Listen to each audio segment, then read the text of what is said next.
In this video, we will be discussing Module 6, Solving Rational Inequalities. Before we proceed with an example, let us familiarize first this notation. Let's say, for example, we have here an interval, considering an interval from negative 2 to 2. Then let's say, for example, from negative 2 that is hollow, and then for 2 that is also hollow. Then for negative 2 that is hollow. Then for positive 2 that is solid. Then if from negative 2 that is solid, then for positive 2 that is hollow. What if the interval from negative 2 is solid and for positive 2 that is also solid? Then for, let's say for example, from negative 2 that is hollow, then we have here 2 positive infinity. If we have an infinite or infinity, it is automatically hollow. Then let's say for example, you have here from negative 2 that is solid to positive infinity, which is always hollow. From negative infinity, which is always hollow, then to positive 2 if that is hollow.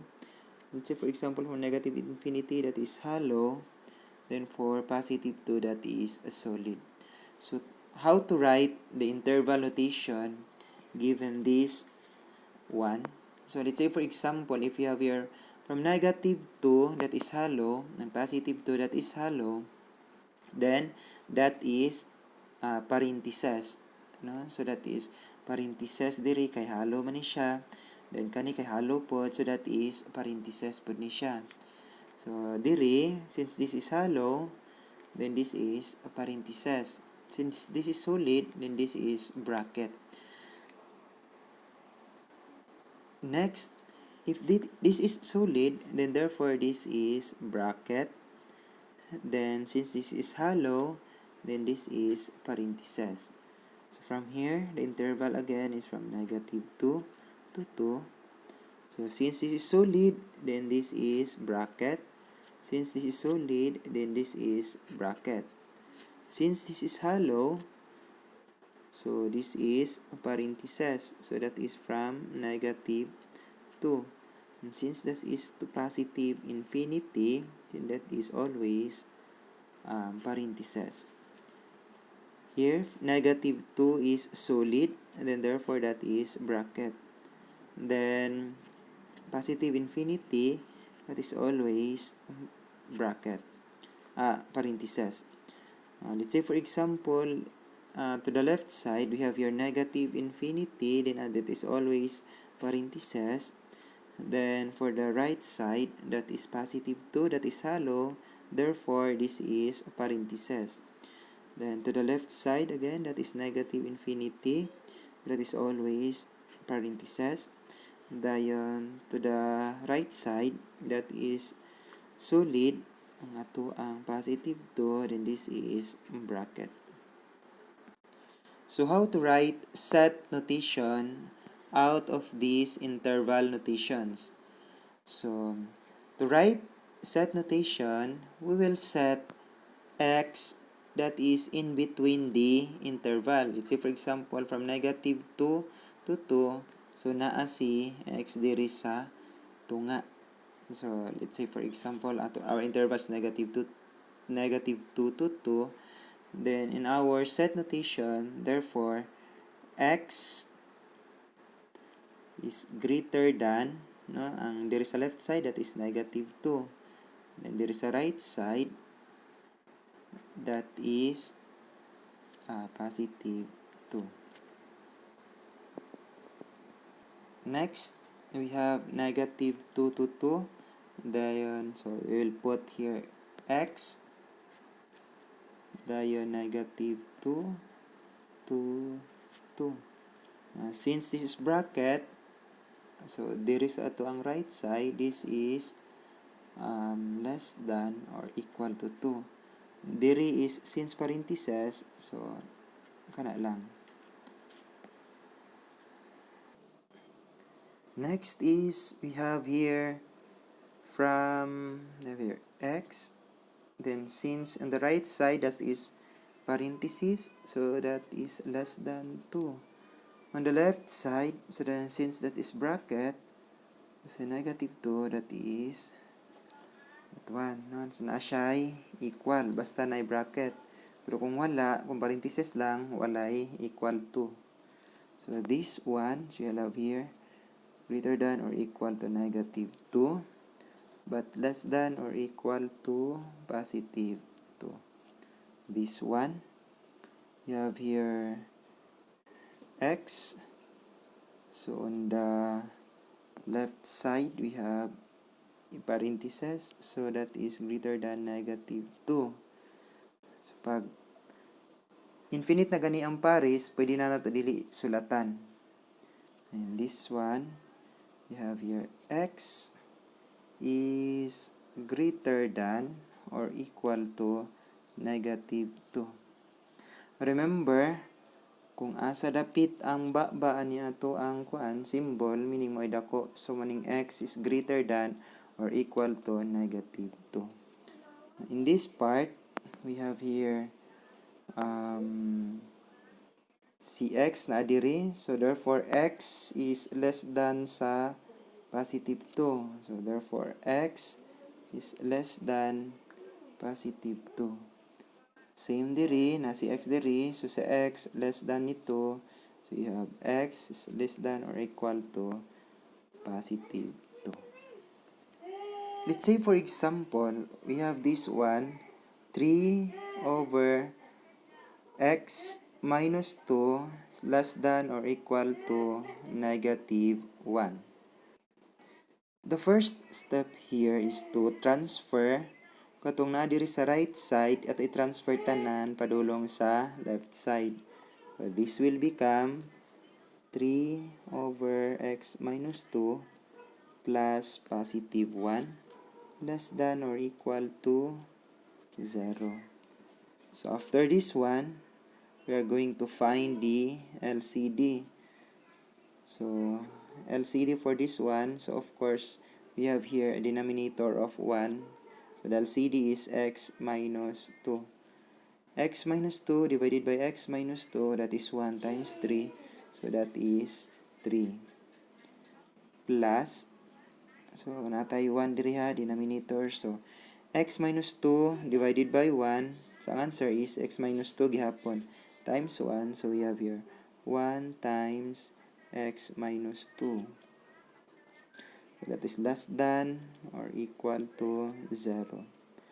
Simplify this one. So we'll have 3 plus x minus 2 over x minus 2 less than or equal to 0.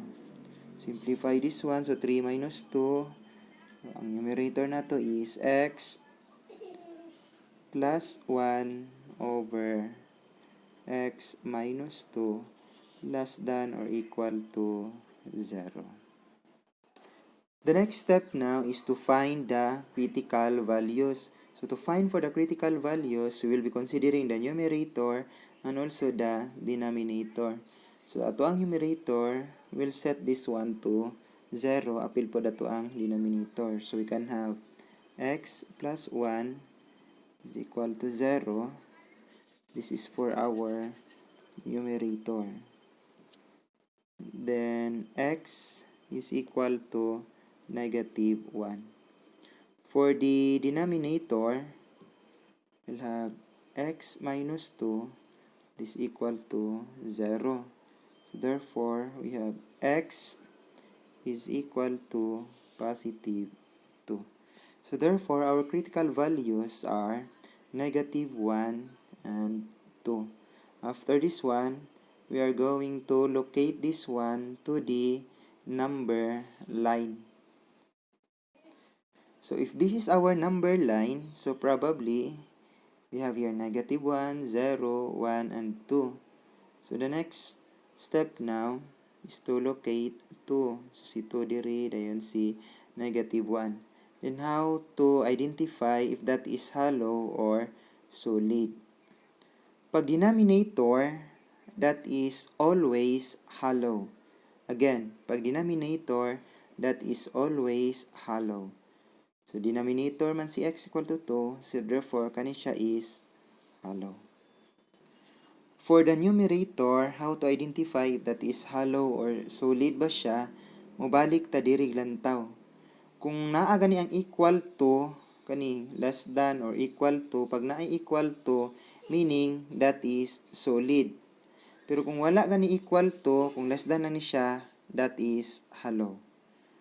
So since naa siya equal to diri, therefore kani si negative 1 nato diri sa numerator, that is solid. Then next, we are going to set up the intervals now. So ang interval nato natay diri from the left side niya diri, that which is negative infinity.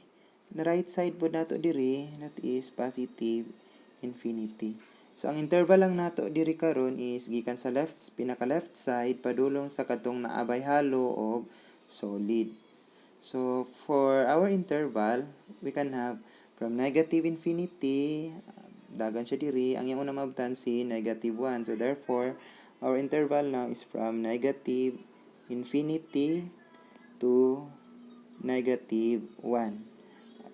Dayon, next interval is from negative 1 to, ang muna niya mabtan si positive 2. So therefore, we have negative 1 to positive 2. Next interval na po, you have 2 padulong sa positive infinity. So we can have here 2 to positive infinity. Remember, kung duha kabuk imong critical values, ang imo ang intervals mag-add 1 plus 1. So moning tulo kabuk diri. Kung tulo pod kabuk imong critical values, ang imo ang interval po diri mahimong 4. So diri atong identify kung if that is parenthesis ba siya or bracket. So since this is infinite, negative infinity, that is always parenthesis. Next is si negative 1. Since si negative 1, solid siya diri, this is bracket. Next, si negative 1, this is bracket. Si positive 2 is hollow, therefore this is a parenthesis. Next, si positive 2 is hollow, so kani siya diri, parenthesis. Then si positive infinity, that is always a parenthesis. Now, to set up the set notation, kay kani siya, interval notation man ni siya. Set up the set notation now. So, si x na diri sa tunga. So, therefore, si x gamay ni negative 1. So, therefore, x is less than negative 1. But since this is a bracket, so therefore, napatay equal to diri. Diri sa infinite, ayaw na siya og butangi diha. Next, diri. Since this is from negative 1 to 2, so na si x ato nga, si x dako ni negative 1, so maning greater than negative 1. But since this is bracket, so naatay equal to diri. And since this is parenthesis, si 2 diri, so si x gamay siya ni 2, so that is less than 2. So since this is parenthesis, so wala na equal to diri. Next, diri, you have here x, si x dako siya ni 2, kaya naman siya sa tunga diri, pero gamay siya ni positive infinity. So si x is greater than 2. So since this is parenthesis, wala na equal to diri, wala na. So ana ra dayon diri wala na ilabot ang infinite. Next is to set the test points. So ang test points nato atong ipasulod po diri sa atong interval. So let's say for example test points x, man nga test points ni siya, test points. So si x is equal to kanang in between from negative infinity to negative 1. So let's say for example negative 2, dili in between, basta kay masulod diri nga interval. So let's say for example negative 2. So sa negative 2 sulod ani nga interval. Diri pod x. So kanang sulod ani nga interval from negative 1 to 2 pwede si 0. Diri pod nga interval x is equal to so si 3. Si 3 sulod sa nga interval. Next atong i-collect ang mga expressions diri. So we'll have x plus 1 o x minus 2. So atong isulat diri si x plus 1 o si x minus 2. Then diri nga part si negative 2 atong ipuli ni x. Then ang importante diri is ang sign lang. So let's say for example, si negative 2 ipuli nato ni x. So negative 2 plus 1, that is negative 1. So therefore ato isulat diri is negative lang.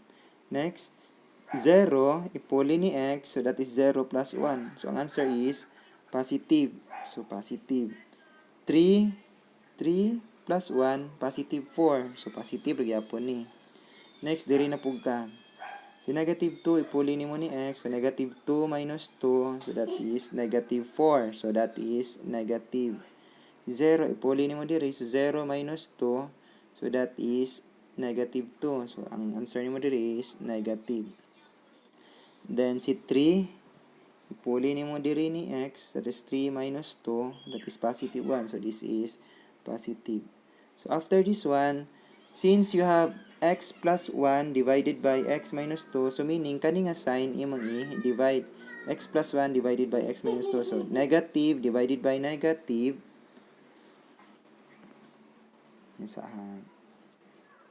Okay. Negative divided by negative, so this is positive. Positive divided by negative, so this is negative. Positive divided by positive, so this is a positive. So, you have your positive, negative, positive. So, unsa nga sign ang ato ang pilion? To choose for the sign, ato ning timan-an. Pag ingon ani gani, less than or equal to 0, ang sign nato ani kay less than man ni, that is negative. Kung positive, that is greater than 0. Or greater than or equal to 0. So, mo ni siya. Pag ingonan ni gani less than 0 or less than or equal to 0, that is negative. Kung greater than 0 or greater than or equal to 0, that is positive. Then, balik din ta diri sa ato ang final nga gibuhat ganina. We have your x plus 1 divided by x minus 2 is less than or equal to 0. Again, less than or equal to 0. Less than or equal to 0, ang pilion nato negative. Since negative atong pilion, balik ta diri, kani siya ang final answer nato. So, kani siya ang ato ang pilion, si negative. Since kani ato ang gipili, ang atong answer karon kani siya nga interval. So, kung interval notation,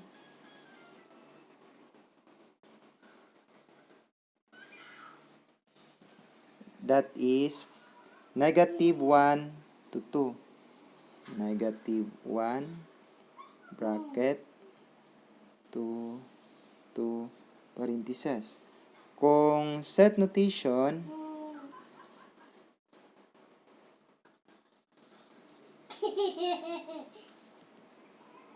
that is, kakopyahan na gyapon nato ni siya diri. Kana x